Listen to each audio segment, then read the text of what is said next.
Allahabad high court से उमाकांत यादव की जमानत अर्जी खारिज कर दी गई है। इलाहाबाद हाईकोर्ट ने जमानत पर रिहा करने से इनकार कर दिया है। 53 आपराधिक केसों का इतिहास है, सजा भी मिलेगी। हाईकोर्ट की तरफ से कहा गया ऐसे जघन्य अपराधी को जमानत पर स्वतंत्र नहीं छोड़ा जा सकता, वो सभ्य समाज और कानून व्यवस्था के लिए खतरा बना हुआ है। हाईकोर्ट की तरफ से कहा गया है।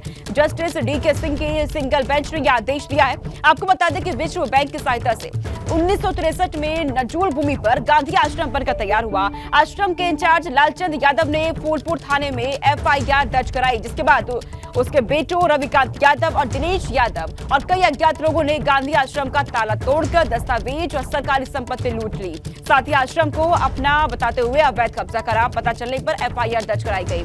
इस खबर पर आपको बता दें तमाम अपडेट भी सामने आ रही हैं।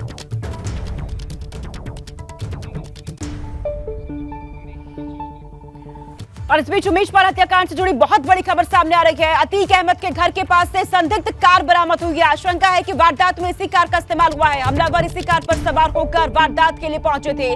कार छोड़कर हमलावर किसी दूसरे वाहन से फरार हो गए। सफेद रंग के इस क्रेटा कार पर कोई नंबर प्लेट नहीं है, बिना नंबर की ये कार बताई जा रही है। पुलिस ने संदिग्ध कार को अपने कब्जे में ले लिया है और इस पूरे मामले की जांच में जुट गई है। पुलिस जांच में अहम साबित हो सकती है यह कार। और घर के पास से बिना नंबर के क्रेटा कार मिलने के बाद अतीक के परिवार पर अब पुलिस का शक और भी गहरा हो गया है। इस पूरे घटना को लेकर जो CCTV फुटेज सामने आए हैं उनमें भी एक सफेद रंग की क्रेटा कार नजर आ रही है। तो ऐसे में अब अतीक अहमद के परिवार पर शक की सुई जो है वो और गहरी हो चुकी है। सफेद रंग की क्रेटा कार अतीक अहमद के घर के बाहर से बरामद हुई है और इसको लेकर के अब आशंका जाहिर की जा रही है कि वारदात में इसी कार का इस्तेमाल हुआ है। मोहम्मद मोइन हमारे साथ जुड़ चुके हैं इस बड़ी खबर पर। मोइन, ये बहुत बड़ी खबर इस वक्त है, ये बड़ा अपडेट है। एक संदिग्ध कार बरामद हुई है, पुलिस को मिली है, इसको लेकर के क्या जानकारी आपको मिल रही है? देखिए, प्रयागराज पुलिस को बाहुबली पूर्व सांसद अतीक अहमद के घर के पास से एक संदिग्ध कार मिली है। सफेद रंग की एक क्रेटा कार है जिस पर नंबर प्लेट नहीं लगी हुई है और जो उमेश पाल और उनके गनर की हत्या का CCTV फुटेज सामने आया था उसमें भी सफेद रंग की एक कार का इस्तेमाल किया गया था। हालांकि अभी ये पुख्ता तौर पर नहीं कहा जा सकता कि जो संदिग्ध कार पुलिस ने बरामद की है अतीक अहमद के घर के पास से उसी कार से का वारदात में इस्तेमाल किया गया था, लेकिन ये एक शक जरूर है कि उस वारदात में भी सफेद रंग की कार का इस्तेमाल हुआ था। और जो अतीक अहमद के घर के पास से एक संदिग्ध कार मिली है वो भी ठीक उसी रंग की है, उसी तरह से बिना नंबर प्लेट की है। तो आशंका पुलिस को इस बात की है कि इसी गाड़ी से हमला कराया गया था, इसी गाड़ी पर सवार होकर हमलावर आए थे और उसे अतीक अहमद के घर के पास छोड़कर वो कौशाम्बी की तरफ कहीं भागे हैं। इस तरह की जो जानकारी है वो पुलिस के सूत्र दे रहे हैं। बहरहाल पुलिस कार को लेकर पड़ताल कर रही है कि ये कार उस पर जो इंजन का नंबर होता है, चेसिस का नंबर होता है, उसके जरिए पुलिस इस बात की पड़ताल करने में लगी हुई है कि ये कार किसके नाम पर खरीदी गई थी, कब खरीदी गई थी और क्या वारदात में इसका इस्तेमाल किया गया था या नहीं किया गया था। और अगर वारदात में इसका इस्तेमाल किया गया था तो अतीक अहमद के घर के पास ही इस कार को क्यों छोड़ा गया। इस तरीके के तमाम सवाल हैं जो पुलिस की पड़ताल के बाद, पुलिस की तफ्तीश के बाद जिनके जवाब सामने आ सकेंगे।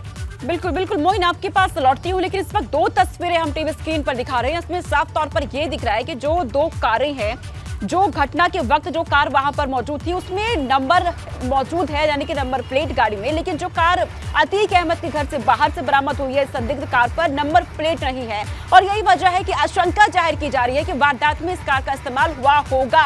ऐसे में पुलिस की तरफ से शक फिलहाल तो अतीक अहमद के परिवार की तरफ जा रखा है, लेकिन जांच की जाएगी क्योंकि ये जो दो तस्वीरें सामने आई है CCTV फुटेज जो उस वक्त का है जब हत्या की गई थी उमेश पाल की, उसमें जो सफेद रंग की कार नजर आ रही है उसमें नंबर प्लेट है और अब जो कार मिली है अतीक अहमद के घर के बाहर से उसमें नंबर प्लेट नहीं है। ये रेड सर्कल में जो व्यक्ति आपको नजर आ रहा है इसी ने कार में से उतर करके यहाँ पर उमेश पाल की हत्या की थी। उसके बाद किसी दूसरी गाड़ी में ये लोग फरार हो गए थे, ये जानकारी है। ऐसे में ये जो कार अब बरामद हुई है अतीक अहमद के घर के बाहर से, इसके लिए ये आशंका जाहिर की जा रही है कि वारदात में इस कार का इस्तेमाल हुआ होगा। अब इस पूरे मामले को लेकर पुलिस आगे जांच में जुट गई है। मोइन का रुख कर लेते हैं। मोइन, दो तस्वीरें CCTV उस दिन की जब हत्या हुई थी उमेश पाल की, उसमें जो कार है और जो अब जो कार मिली है, दोनों में फर्क ये है कि नंबर प्लेट, उसमें नंबर प्लेट है, जब हत्या की गई थी वो गाड़ी वहां पर मौजूद थी, लेकिन इसमें नंबर प्लेट नहीं है। देखिए, ऐसा है कि वारदात के बाद जो है पुलिस को घटनास्थल से कुछ दूरी पर एक बाइक भी मिली थी। बाइक पर जो ओरिजिनल नंबर था वो जौनपुर जिले का था और उस नंबर प्लेट के ऊपर एक दूसरी नंबर प्लेट जो है वो चस्पा की गई थी जिसमें प्रयागराज का नंबर दिया हुआ था। तो आशंका इस बात की जताई जा रही थी कि वारदात में बाइक का इस्तेमाल किया गया था और वो पुलिस को गुमराह करने के लिए 2 नंबर प्लेट लगाई गई थे। तो आशंका इस बात की है कि ये जो कार एक बरामद हुई है, हो सकता है कि वारदात के वक्त उस पर नंबर प्लेट रही हो, कोई फेक नंबर प्लेट लगाई गई हो और वारदात के बाद जो उस नंबर प्लेट को निकाल दिया गया होगा। अभी सिर्फ आशंका जताई जा रही है। पुलिस का कहना है कि इस मामले में तफ्तीश के बाद ही किसी नतीजे पर पहुंचा जा सकता है कि वारदात में इसी कार का इस्तेमाल हुआ था या नहीं हुआ था। लेकिन वारदात में सफेद रंग की एक कार का इस्तेमाल हुआ था और एक संदिग्ध कार अतीक अहमद के घर के पास से बरामद होती है। तो दोनों का जो आपसी कनेक्शन है, उन कनेक्शन को तलाशने की कोशिश कर रही है पुलिस। कड़ी जो है वो कड़ियों को आपस में एक दूसरे से जोड़ने की कोशिश की जा रही है और इन कड़ियों के सहारे हमलावरों तक पहुंचने की कोशिश की जा रही है और उम्मीद जताई जा रही है कि शाम तक पुलिस इस मामले में किसी नतीजे पर पहुंच पाएगी और तब तस्वीर साफ हो पाएगी कि क्या जो संदिग्ध कार बरामद हुई है उसका वारदात में इस्तेमाल किया गया था या नहीं किया गया था। अच्छा मोइन, क्योंकि आपने उस वक्त दोनों ही तस्वीरें भी देखी हैं और ये कार भी आप देख रहे हैं, मौके पर मौजूद हैं, तो आपको क्या दिख रहा है कि दोनों का मॉडल एक जैसा है या कुछ फर्क है इनमें? देखिए, जो सीसीटीवी फुटेज है उसमें कार या जो भी हमलावर है उनकी तस्वीरें बहुत ज्यादा साफ नहीं है, क्योंकि सीसीटीवी कैमरे वो साइड में जो दुकानें लगी हुई थी, जो गली है उसके मुहाने पर लगी हुई थी और जो जहाँ पर ये गाड़ी खड़ी हुई थी वो डिवाइडर से सटकर खड़ी हुई थी जो वो, तो बहुत ज्यादा साफ नहीं है। उसे जब वो एक्सपर्ट जो है वो बड़ी स्क्रीन पर देखेंगे दोनों को और दो कार से मिलान करेंगे, उसके बाद ही साफ हो पाएगा। लेकिन एक शक जरूर है कि आखिरकार एक जो कार है वो संदिग्ध हालत में अतीक अहमद के घर के पास क्यों खड़ी हुई है, क्यों 3 दिन से उसका कोई पुरता हाल नहीं है, कोई उस पर नंबर प्लेट क्यों नहीं लगी हुई है। तो तमाम सवाल और यही तमाम सवाल है जो शक को और गहरा कर रहे हैं पुलिस की। हालांकि पुलिस की तरफ से क्या कुछ इसको लेकर कहा जाएगा ये देखना जरूरी होगा। बहुत शुक्रिया मोइन, तमाम जानकारी हम तक पहुंचाने के लिए।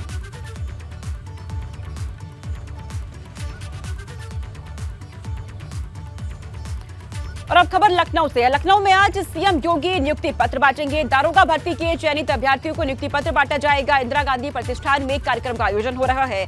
दोनों डिप्टी सीएम भी इस कार्यक्रम में मौजूद रहेंगे। पुलिस भर्ती को लेकर कुछ बड़ा ऐलान भी आज मुख्यमंत्री की तरफ से किया जा सकता है। तो लखनऊ में आज सीएम योगी आदित्यनाथ नियुक्ति पत्र बांटने जा रहे हैं। दारोगा भर्ती के चयनित अभ्यर्थियों को नियुक्ति पत्र दिया जाएगा। इंदिरा गांधी प्रतिष्ठान में कार्यक्रम का आयोजन, दोनों उप मुख्यमंत्री यहां पर मौजूद रहने वाले हैं, शिरकत करेंगे और पुलिस भर्ती को लेकर के आज कुछ बड़ा ऐलान मुख्यमंत्री की तरफ से किया जा सकता है, ये भी संभव है। तो भाजपा सरकार का मिशन रोजगार, इसके तहत नियुक्ति पत्र बांटे जाएंगे। दारोगा भर्ती के चयनित अभ्यर्थियों को इंदिरा गांधी प्रतिष्ठान में पूरा कार्यक्रम, इसकी तैयारियां पूरी हो चुकी हैं। अब इंतजार सीएम योगी आदित्यनाथ का, जब वो वहां पर पहुंचेंगे और दारोगा भर्ती के चयनित अभ्यर्थियों को नियुक्ति पत्र दिया जाएगा उनकी तरफ से। और इस बीच एक और बड़ी खबर है। मानस पर सीएम के बयान पर स्वामी प्रसाद मौर्य का एक ट्वीट सामने आया है। ताड़ना शब्द पर सीएम योगी के बयान पर ट्वीट से पलटवार इन्होंने किया। ताड़ना का अर्थ शिक्षा बताने वाले जनता को नादान समझते हैं, स्वामी ने ये कहा। स्वामी प्रसाद मौर्य ने ट्वीट में लिखा कि नारी और शूद्र को पढ़ने का अधिकार नहीं। शंभुक ने पढ़ाने का प्रयास किया तो सिर काट दिया। द्रोणाचार्य के मना करने पर एकलव्य महान धुरंधर बने तो अंगूठा कटवा लिया। ताड़ना का अर्थ शिक्षा बताने वाले या तो नादान है या जनता को नादान समझते हैं। शिक्षा का अधिकार तो फूलो साहू जी महाराज और डॉक्टर अंबेडकर के प्रयासों से संविधान से मिला है। यहाँ पर अब जिस तरीके से सीएम की तरफ से बयान दिया गया था मानस को लेकर, अब उसके बाद स्वामी प्रसाद मौर्य ने ये ट्वीट किया है, पलटवार किया है सीएम को के उस बयान को लेकर के। ताड़ना शब्द पर सीएम योगी के बयान पर यह पलटवार यहाँ पर देखा जा रहा है। स्वामी प्रसाद मौर्य का ये ट्वीट आपके टीवी स्क्रीन पर। ताड़ना का अर्थ शिक्षा बताने वाले को नादान वो बता रखे हैं यहाँ पर। मानस पर सीएम योगी के बयान पर स्वामी प्रसाद मौर्य का ये ट्वीट अब यहाँ पर देखने को मिला है। ताड़ना को लेकर के ये ट्वीट किया गया। दरअसल उन्होंने लिखा कि ताड़ना का अर्थ शिक्षा बताने वाले जनता को नादान समझते हैं। स्वामी प्रसाद मौर्य की तरफ से ये ट्वीट किया गया और उन्होंने कहा कि शिक्षा का अधिकार तो फूलो साहू जी महाराज और डॉक्टर अंबेडकर के प्रयासों से संविधान से मिला है। रामचरितमानस को लेकर जिस तरीके से विवाद लगातार देखा जा रहा है, स्वामी प्रसाद मौर्य ने जो बयान दिए थे उसके बाद उनकी काफी निंदा भी हुई। अब ताड़ना शब्द को लेकर के सीएम योगी की तरफ से जो कहा गया उस पर यहाँ पलटवार करते हुए स्वामी प्रसाद मौर्य नजर आ रहे हैं। इस बीच आपको बता दें, बड़ी खबर है, विधानसभा अध्यक्ष सतीश महाना के आवास पर आज लंच होने जा रहा है। दोपहर 12:30 बजे सभी विधायकों को लंच पर बुलाया गया है। सभी 403 विधायकों और मंत्रियों को लंच पर बुलाया गया। नई परंपरा के तहत विधायकों को विधानसभा अध्यक्ष बुला रखे हैं। एक मंच पर यहां दिख सकते हैं सीएम योगी और अखिलेश यादव भी एक साथ नजर आ सकते हैं। इस लंच कार्यक्रम में सभी 403 विधायकों को बुलाया गया है। नई परंपरा के तहत यहां पर विधानसभा अध्यक्ष ने सभी को आमंत्रण किया है। दोपहर 12:30 बजे विधायकों को लंच पर यहां बुलाया गया है। विधानसभा अध्यक्ष सतीश महाना के आवास पर आज लंच का कार्यक्रम और एक साथ यहां पर सीएम योगी और अखिलेश यादव नजर आ सकते हैं। विधानसभा अध्यक्ष की तरफ से इस लंच का आयोजन किया जा रखा है और नई परंपरा के तहत ये आयोजन सभी 403 विधायकों को और मंत्रियों को लंच पर आने के लिए कहा गया है। सतीश महाना की तरफ से इस पूरे लंच कार्यक्रम का आयोजन किया गया है। दोपहर 12:30 बजे विधायकों को लंच पर आने के लिए न्योता दिया गया है।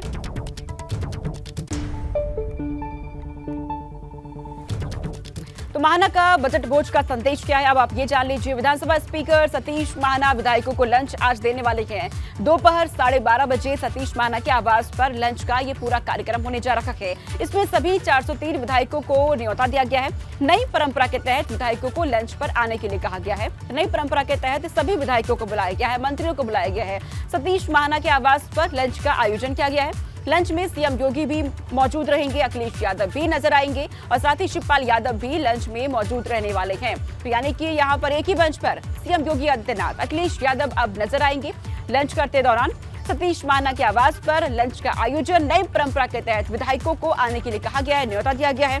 403 विधायकों को बुलाया गया है, सभी मंत्रियों को बुलाया गया है। 12:30 बजे सतीश महाना के आवास पर लंच का आयोजन, विधानसभा स्पीकर सतीश महाना की तरफ से लंच कार्यक्रम का यहाँ पर न्योता दिया गया है सभी विधायकों को, मंत्रियों को। अमरोहा में बारात में फायरिंग करने का आरोप, बग्गी पर खड़े होकर कई राउंड फायरिंग का आरोप लगा है। हर्ष फायरिंग का वीडियो भी वायरल हो रहा है। पुलिस ने आरोपी युवक के खिलाफ मुकदमा दर्ज कर लिया है। ये वीडियो आपकी टीवी स्क्रीन पर। अमरोहा में से ये खबर, जहां बारात में फायरिंग करने का आरोप, बग्गी पर खड़े होकर के कई राउंड फायरिंग यहां पर की गई है, हर्ष फायरिंग की गई है। ये वीडियो भी काफी वायरल हो चुका है।